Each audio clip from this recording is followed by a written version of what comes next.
오늘 설교 제목이 하나님의 공개 수배입니다. 원래 수배라는 말 본래의 뜻은 필요한 조치를 마련하다, 또 찾도록 손을 쓰다. 한문 그대로 해석하면 찾도록 손을 쓰다 또는 필요한 조치를 마련하다, 그런 의미로 사용했으나 이 말이 경찰이나 수사기관이 어떤 사람을 찾도록, 행방을 찾도록 지시하거나 알리는 것으로 현재 변형이 됐습니다. 그래서 공개 수배란 말을 살펴보면 대중에게, 모든 많은 사람들에게 찾고자 하는 사람의 개인 신상을 공개해서 빨리 찾도록 하는 그런 방법으로 사용하는데, 현 시대는 이 말이 거의 범죄자를 추적하는 데 사용하고 있습니다. 본래 목적은 조치를 취해가지고 문제를 해결하다 하는데, 이것이 범죄자를 찾는데, 잡는데 수사기관이 사용하는 용어가 되었습니다. 유명한 헬라의 철학자 디오게네스는 아주 밝은 대낮에 등불을 들고 다니면서 아테네 거리를 돌아다니면서 현인, 철학자, 지식인들을 찾았다는 그런 말이 있습니다. 또 이사야 선지자도 백주에 등불을 들고 사람을 찾은 그런 기록도 있습니다. 오늘 본문에 나오는 예레미야 선지자는 주전 646년에 태어나가지고 20살 때 선지자로 소명을 받았습니다. 그리고 40년 동안 독신으로 살다가 예루살렘이 멸망하는 주전 586년 그때 예루살렘이 멸망당한 후 얼마 안 돼가지고 애굽에서 목숨을 끝냈습니다.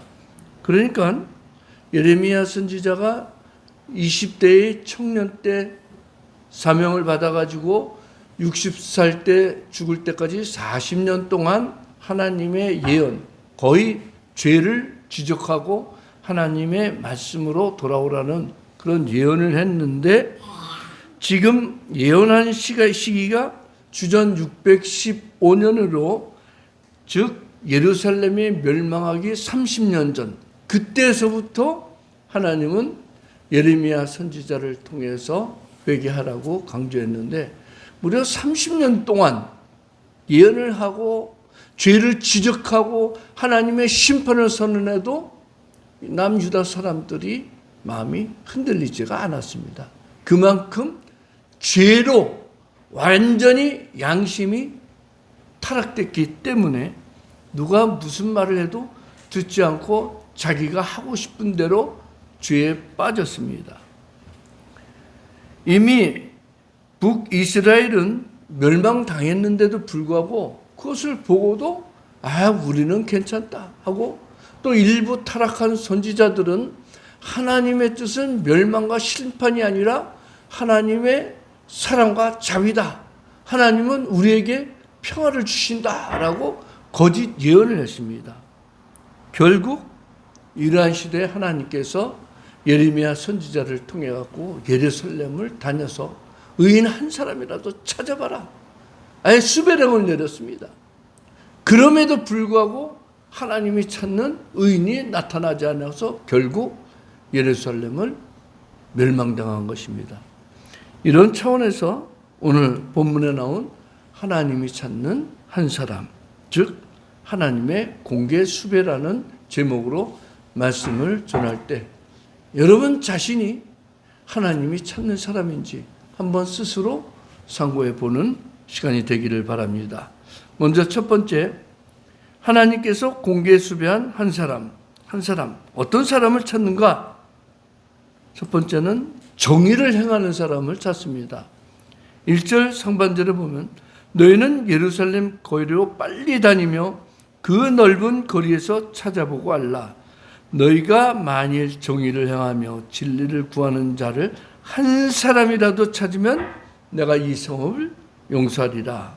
이 누구예요? 정의를 행하는 사람을 찾는다는 거예요.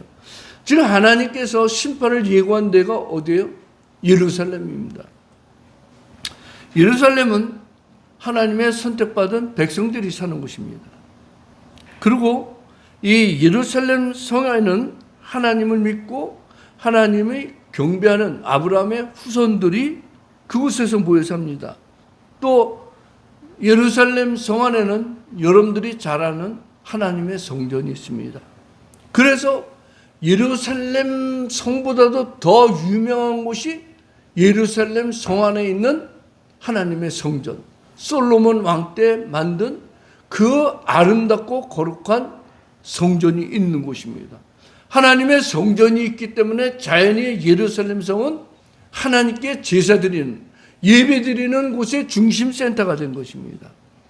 바로 거룩한 예배가 있고 하나님의 백성들이 그 성전 안에서 하나님을 찬양하고 경배하고 제물을 드리면서 또 때로는 자신의 죄를 참회하고 하나님께로 돌아서는 그러한 곳이 성전이고 또 성전이 있는 곳이 예루살렘입니다. 이 예루살렘은 이스라엘 백성들이 정의로운 재판을 받는 곳입니다. 그렇기 때문에 예루살렘 성은 하나님이 거하시는 도성이고 또 하나님의 통치를 받는 백성들이 사는 곳이 예루살렘입니다. 더군다나 예루살렘은 하나님의 언약이 있는 곳입니다.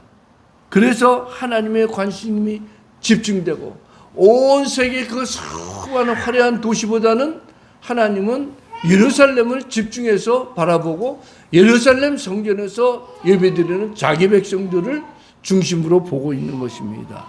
그런데 이 성이 타락할 때 하나님께서 최후 심판을 내리신다고 했습니다. 하나님께서는 이방인들이 사는 다른 도시를 심판하는 것이 아니라 하나님의 언약의 백성들이 모여있는 하나님을 경배하는 그러한 곳에 있는 예루살렘 사람들, 유다 사람들을 심판한다고 했습니다. 그러면서 그 예루살렘 성 안에 하나님의 그 정의를 행하는 사람이 있으면 하나님이 기뻐하신다는 거예요. 여기에 나오는 정의라는 뜻은 하나님의 의로움, 하나님의 공의라고 할 수 있습니다. 즉 하나님께서 이스라엘 백성들을 향해서 원하는 것이 정의입니다. 정의, 의로움. 이 의로움을 하나님이 찾는데 의롭다는 기준은 세 가지로 나눌 수가 있어요. 뭐예요? 첫째는 자기 자신이 스스로 평가할 때 나는 이 정도 생각하면은 하나님 앞에 의롭다. 내 신앙생활에서 날마다 성경을 읽고 기도하고 찬송하고 또 교회에서 봉사하고 예배드리는 이 정도로 나는 내가 판단할 때 나는 하나님 앞에 의롭다 하는 자기의 기준으로 판단할 수 있는데 그건 정확한 건 아니에요. 사람의 주관적인 판단은 객관적인 판단하고 다르기 때문입니다. 그 다음에 두 번째 보면은 이웃이 판단하는 의로움이 있습니다. 그때는 주로 그 상대방이 얼마나 선한 일을 했느냐, 사회에 봉사하면서 또 얼만큼 좋은 일을 많이 했느냐, 이웃의 어려움을 얼마나 관심을 두고 생각하느냐, 거기에 판단이 됩니다. 그리고 가장 중요한 것은 하나님께서 판단하신 의로움입니다. 그런데 하나님이 판단한 의로움은 성경에 기준이 나와 있는데 성경을 통해서 판단을 받을 때 그 하나님의 의로움에 충족된 사람은 한 사람도 없습니다. 의인은 없나니 하나도 없다. 그래서 하나님께서 의롭게 하기 위해서 하나님의 율법의 말씀에 부족한 사람들을 대신해서 하나님의 그 아들 예수 그리스도를 보내주시고 율법의 요구에 부족한 것을 채우신 것이 십자가에서 죽으신 것입니다. 그러나 그 당시 이스라엘 사람들은 율법의 요구에 충족하지도 못하고 온갖 죄에 빠졌습니다.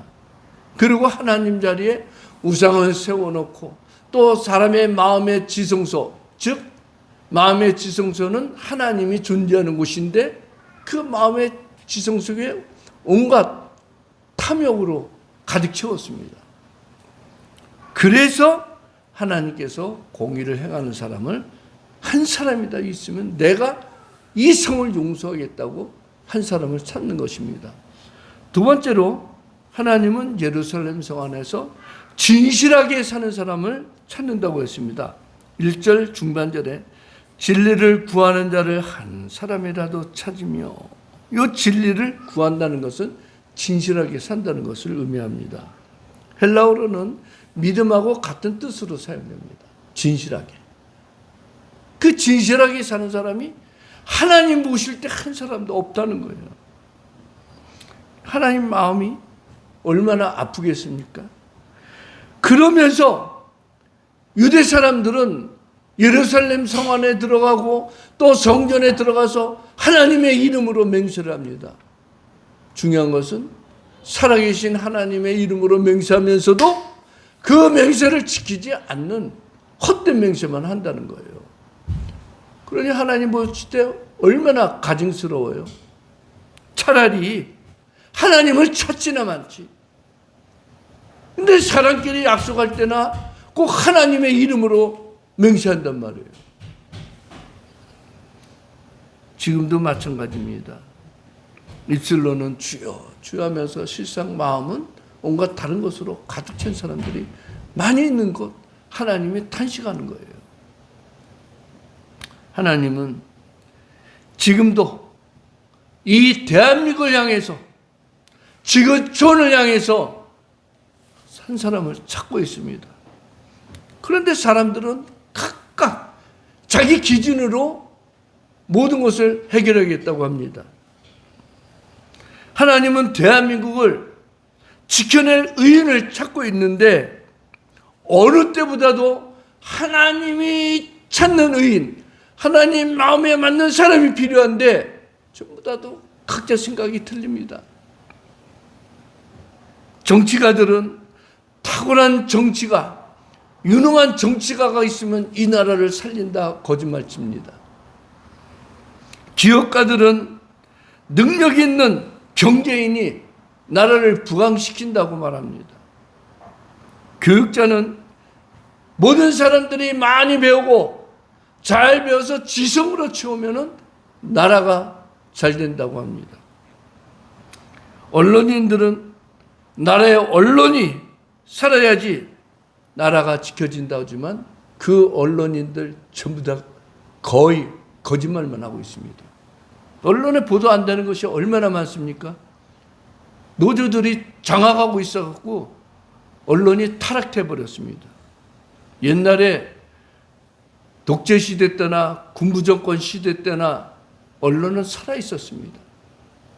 폐간되면서까지도 또 발간 정지되면서까지도 광고 정지되면서까지도 바른 보도를 했는데 지금 바른 보도하는 언론이 없습니다.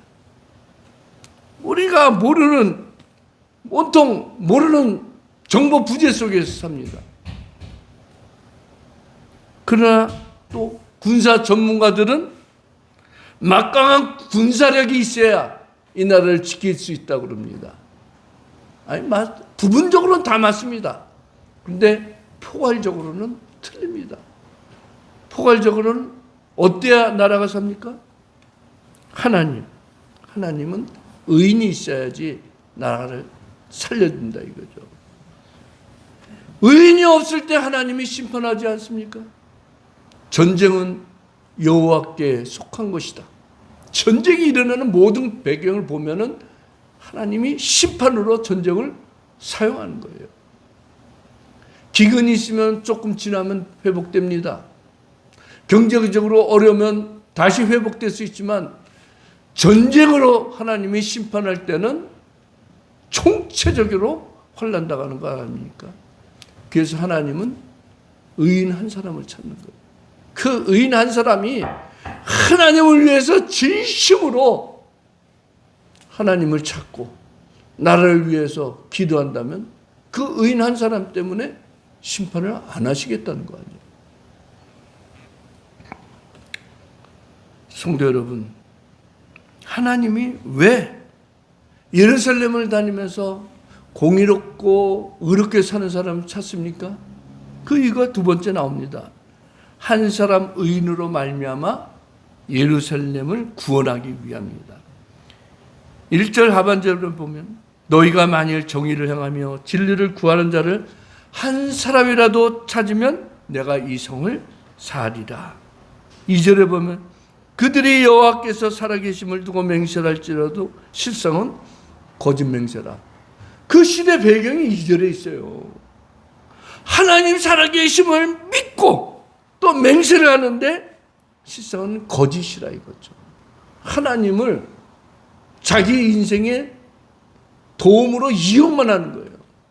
입으로는 나는 교회에서 진실하게 신앙생활하는 장로입니다. 나는 목사입니다. 나는 권사입니다. 집사입니다 하면서도 온갖 죄를 다 범하고 있습니다.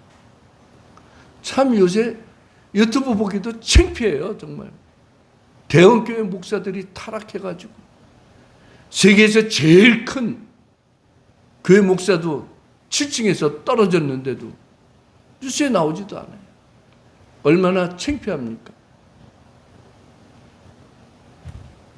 지금 하나님이 심판하려고 하는 예루살렘 사람들, 더 정확하게는 남유다의 모든 사람들은 하나님을 믿는다고 하지만 실상은 행동은 그들의 삶은 하나님과 관계없는 그런 삶을 살고 있습니다. 거룩한 척하고 하나님의 이름으로 맹세하면서 나는 살아계신 하나님의 이름을 당신에게 두고 맹세합니다. 지키겠다는 거죠. 그런데 안 지켜요. 하나님의 이름을 만홀히 여기는 거예요. 없인 여기는 거예요. 그래서 하나님께서 예루살렘 선지자를 통해서 타락한 성 예루살렘을 심판하겠다고 예언함과 동시에 하나님은 자비를 나타냅니다. 구원해 주겠다 이게. 한 사람이라도 찾으면 이 성 안에 있는 모든 사람들을 살려주겠다는 거예요. 얼마나 하나님 마음이 아프겠어요? 그 거룩한 성 예루살렘 안에 사는 사람들이 안식일 되면 하나님의 성전에 와서 제사 드리고 예물 드리고 맹세를 하는데 성만 나가면은, 성전만 나가면은 불신자보다도 더 악한 일을 합니다. 그래서 하나님은 예루살렘 거리를 다니면서 하나님의 공의, 심판, 하나님의 구원, 사랑을 말씀한 거예요. 소돔성이 멸망할 때 아브라함이 몇 사람까지 처음에 100명부터 시작하고 50명, 40명, 30명, 20명, 10명 10명까지 찾아도 하나님이 소돔성 멸망하지 않겠다는 거 아니에요? 그럼 나중에 그럼 5명이라도 했으면 어떻게 하겠어요? 5명도 없다는 거. 롯의 가족이 몇이에요? 롯과 아내, 2딸, 4명, 2딸의 사이 6명이 없다는 거예요. 결국 하나님이 소돔성을 멸망시켰습니다. 세계 역사를 보면 영웅 호걸들은 한 시대에서 위대하게 인물로 추앙받지만 다른 한쪽 반대편에서는 폭력과 권력 욕심과 잔혹함을 가진 존재로 평가합니다. 그래서 저는 영웅의 양면성을 한번 찾아봤어요. 재밌잖아요. 영웅의 양면성. 사람 앞에, 대중 앞에서는 위대하게 보이지만 그 뒷면에는 온갖 추한 죄가 있다 이거예요. 유명한 알렉산더 대왕을 보면 위대한 정복자로 불리지만 수많은 전쟁과 동시에 수많은 학살을 했습니다. 지배진은 완전히 그냥 싹 쓸어버립니다. 군인들로 하여금 모든 건 다 너희 것이다. 다 뺏어라. 생명도 빼앗고 여자들을 놀이개감으로 하고 많은 재물들 군인들이 다 약탈했습니다. 나폴레옹 보나파르트도 마찬가지입니다. 근대 제도라는 좋은 것을 확립했지만 유럽 전쟁을 확대하면서 수많은 전쟁 희생자들이 생겼습니다. 징기스칸은 거대한 교육망과 제국을 만들었지만 그 정복 과정에서는 가장 잔혹하게 사람들을 학살했습니다. 항복하면 다 살려줍니다. 성 안에 있는 사람. 만약에 항복하지 않으면 한 사람도 남기지 않고 다 죽여버려요. 얼마나 잔혹한지. 징기스칸이 지나간 자리에는 살아나는 사람이 없다. 그래서 결국 수많은 도시들이, 수많은 나라들이 항복을 한 거예요. 인간성이 없는 거죠. 공산주의 체계를 확립하기 위해서 소련의 스탈린은 자신이 직접 숙청한 사람만 100만 명인데 그 위에 간접적으로 숙청당한 사람, 사상적인 문제로 숙청당한 사람이 수백만 명입니다. 그런데 그보다 더한 사람이 중국의 마오쩌둥, 우리가 모택동이라죠. 마오쩌둥은 토지개혁, 반우파 운동, 즉 공산주의에 반대하거나 가입하지 않는 사람들 다 숙청하고 또 문화대혁명, 유명하잖아요. 종교인들 다 학살하고 거기에다가 대약진 운동 시기에는 또 엄청 기근의 심판을 받아가지고 총체적으로 1,500만 명에서 4,500만 명이 죽었다는 거예요. 통계가 안 잡혀요. 워낙 많이 학살을 해가지고. 그래갖고 중국을 통일시키고 공산화 시켰지만 그 뒷배경에는 얼마나 많은 수많은 시민들이 학살을 당했습니까? 중국 곳곳 가면은 이 모택동 동상이 있죠. 그 동상이 있으면 뭐합니까? 그 뒤에는, 뒷면에는 1,500만 명에서 4,500만 명이 학살을 당합니다. 유명한 캄보디아의 킬링필드, 영화도 나왔죠? 무려 200만 명을 학살했습니다. 말이 그렇지 200만 명이 죽었다면 얼마나 많은 사람들이 죽은 거예요? 해골 무덤이 있죠, 해골 무덤. 우리나라는 5.18 때 공식적으로는 150 몇 명이 사망한 걸로 되고 몇백 명이 부상당한 걸로 해요. 거기에 비하면은 엄청난 희생들 아니에요? 북한의 김일성도 마찬가지입니다. 수십만 명을 숙청한 걸로 되어 있습니다. 그러나 이런 알려진 영웅보다는 선한 한 사람이 있습니다. 하나님 찾는 사람. 세계 인류를 구한 영웅을 보면 노만 블록이라는 사람은 녹색혁명을 일으켜가지고 고수학 밀 품종을 개발하는 바람에 수억에서 10억 이상이 기근에서 벗어난 거예요.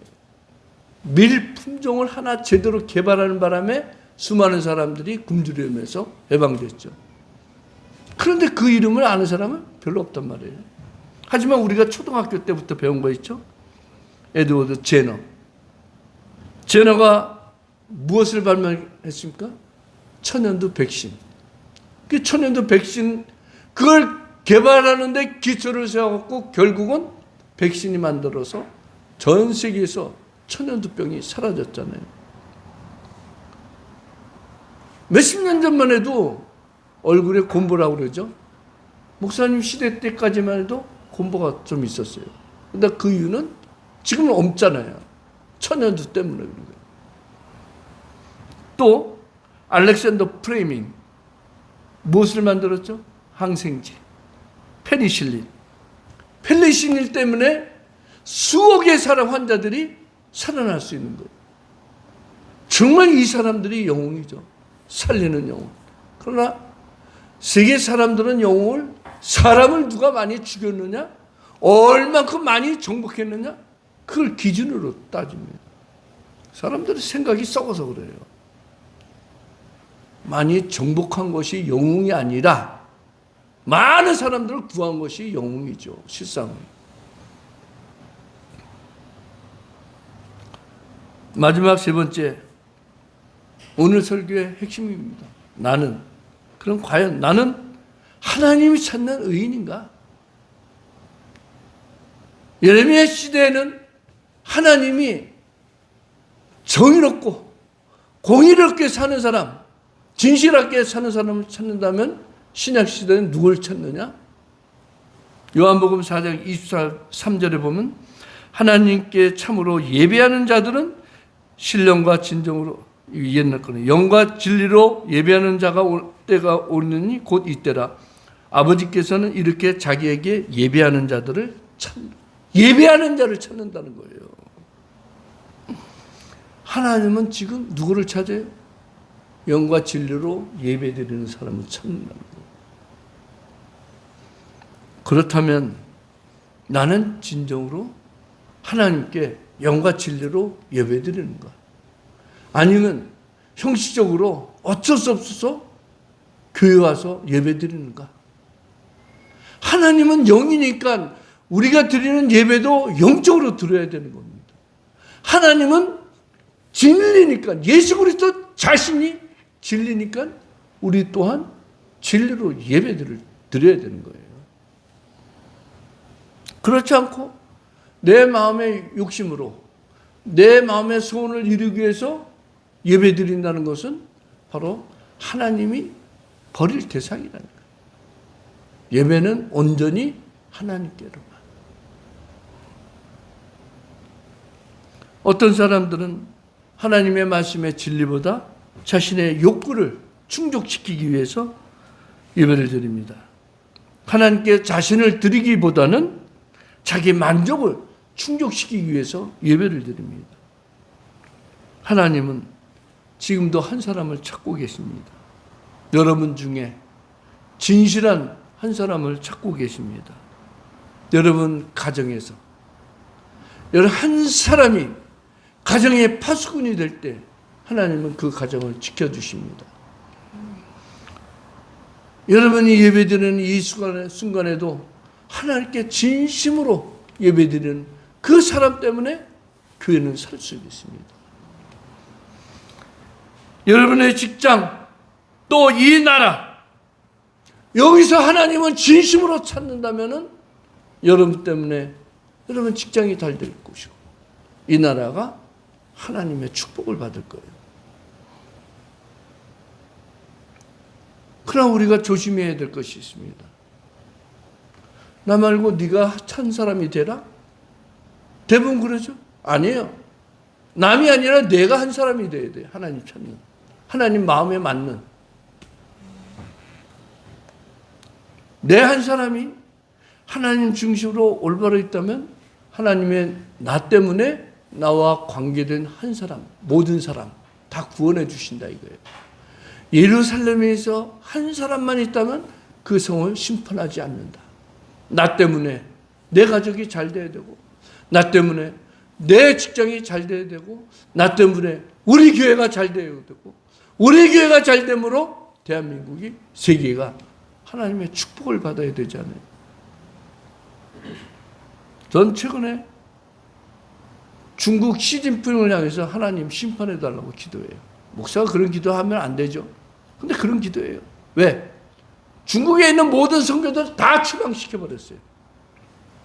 지금 중국에는 외국 선교사들이 예배도 인도하지 못하고 설교도 못합니다. 아예 비자 자체를 주질 않아요. 자기네들 사상으로 하겠다는 거예요.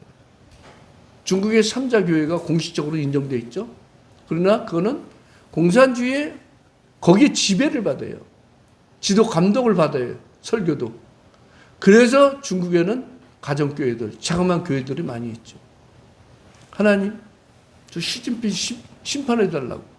하나님, 그동안 중국에 기독교인들이 엄청 많아갖고 중국이 저렇게 세계 2위의 나라로 막강하게 올랐죠. 선교를 막아서 하나님 축복의 문도 닫아달라고 제가 그렇게 기도해요. 굉장히 어려움에 처했죠. 한때 매년 10몇 %씩 경제 성장됐다가 지금은 완전히 침체예요. 하나님이 축복의 문을 닫으시는 거예요. 사랑하는 성도 여러분, 하나님은 지금도 온 땅을 두루 살피면서 전심으로 찾는 자에게 능력을 더해 주십니다. 하나님은 지금도 공의를 행하며 진실이 하나님을 믿는 사람들을 찾습니다. 그 찾는 사람들이 여러분 가정에서 여러분이 되기를 주님의 이름으로 축원합니다. 기도하겠습니다.